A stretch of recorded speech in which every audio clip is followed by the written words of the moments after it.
Hello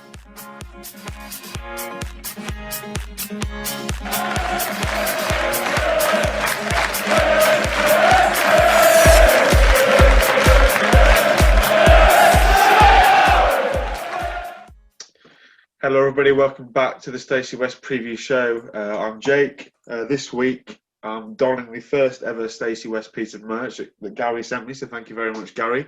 We've got Shrewsbury at home on Tuesday night. I'm very fortunate to be joined by Ollie, a fan of Shrewsbury and a podcaster. Hello Ollie, how you doing, mate? Hi mate, yeah, thanks for having me on. No worries, mate. So if we sort of just delve right into it, obviously Steve Cottrell is a new appointment at Shrewsbury. Were you sort of happy what was your initial reaction to his appointment at the club? It was really funny. My timeline was dominated by two sets of fans. Blues fans, Birmingham City fans who really don't like the guy, and Bristol City fans who think he's the bee's knees. Yeah. So it's going to be fascinating to see how he gets on. The last three managers we've had, Paul Hurst, John Askey and Sam Ricketts, were all lower league managers on their way up. Yeah. And this time we've gone for a tried and tested manager he's got a really long history with our chairman. They've been kind of, call them acquaintances for years. When we got relegated to the conference, Steve Cottrell met our chairman at a road motorway services and had a chat for 4 hours, and they've kind of remained friends since. So the Shrewsbury Town fans are all saying we want to get a bit of an experienced head, a bit like you've gone really with Appleton, obviously someone who knows the division.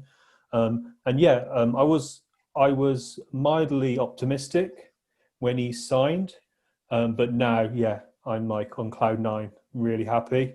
Sam Ricketts was always very cryptic and would never share.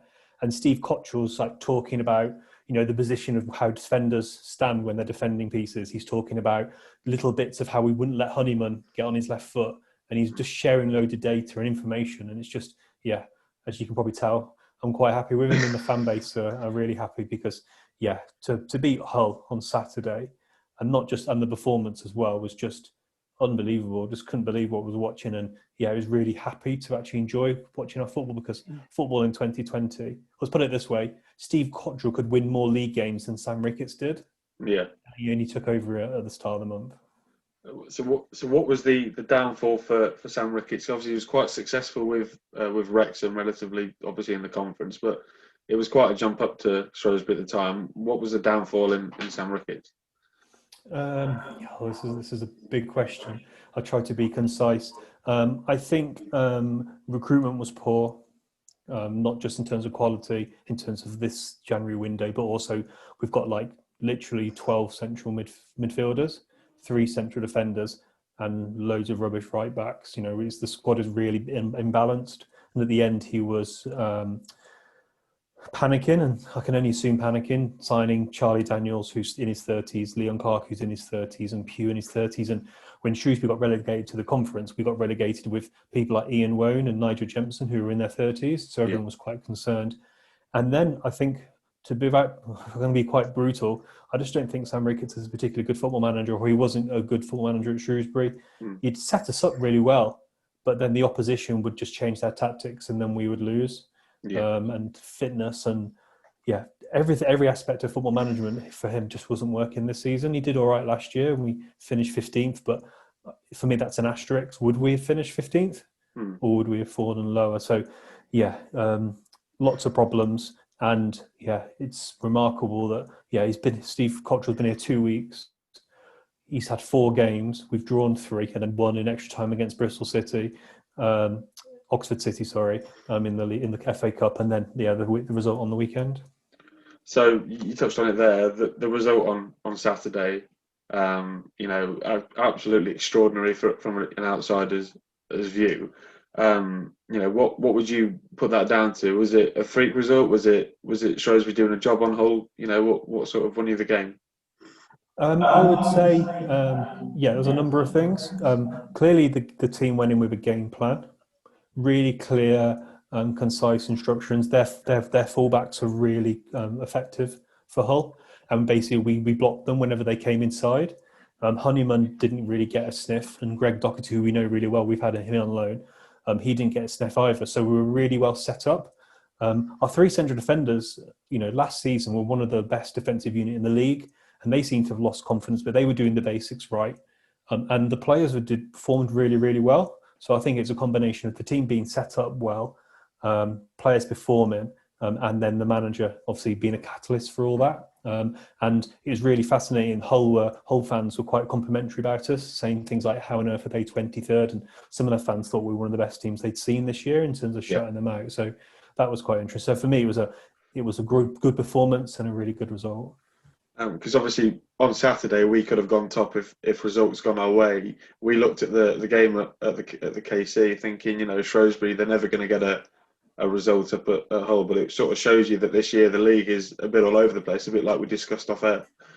Yeah, I saw that. I'm sure we destroyed a few accumulators over the weekend. Yeah, for that result, and then this league is just crazy. So apart from you guys, we played everyone else in the top 6.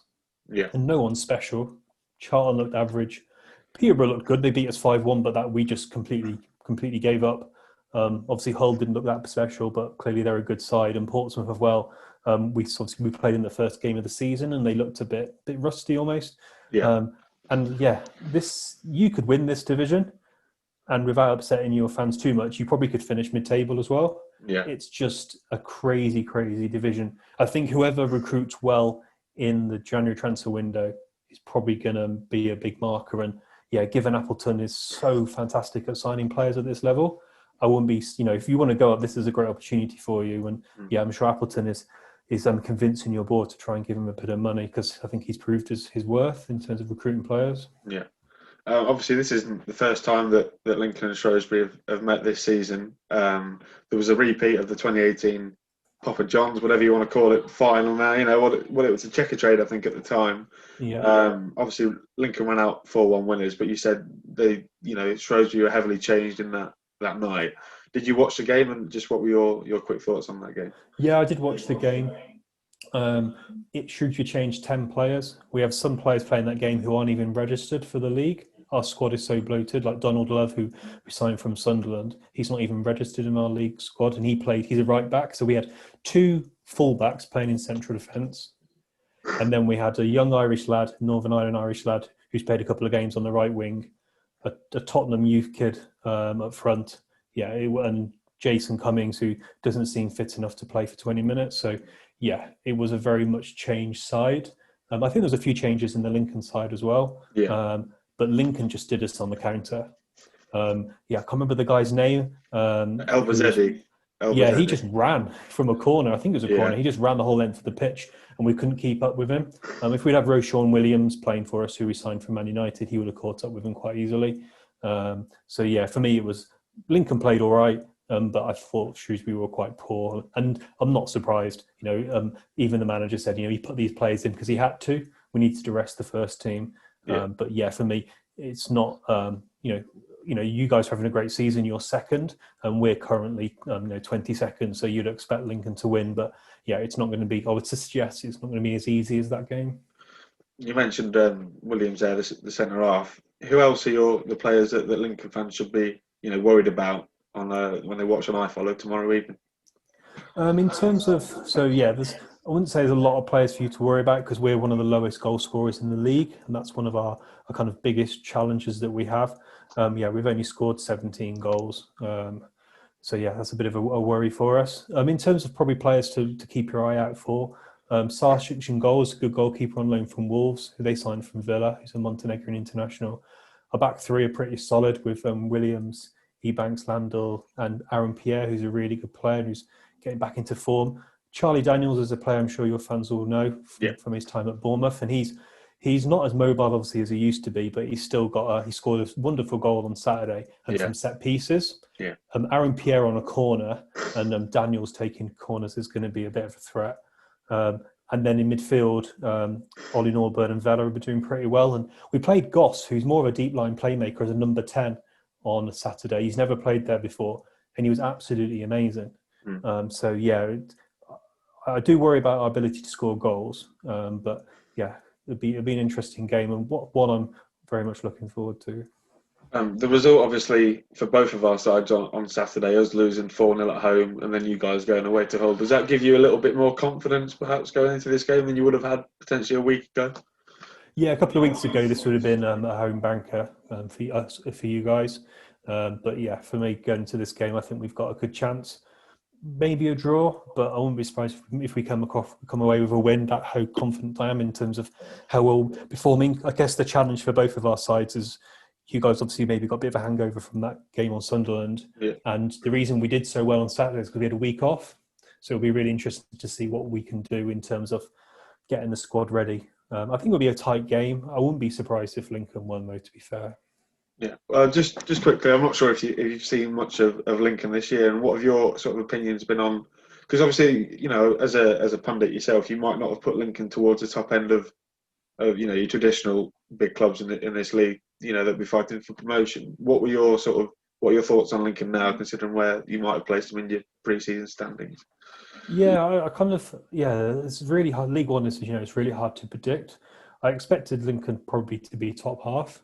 Yeah. I probably, for honest, I expected you to do a bit better last year, but obviously you lost your manager and there's changes. And I guess what I've heard from Lincoln is often from the D3D4 podcast where they talk about you guys, and that Appleton's recruited really well and you're playing some good football and you're quite effective on the counter attack.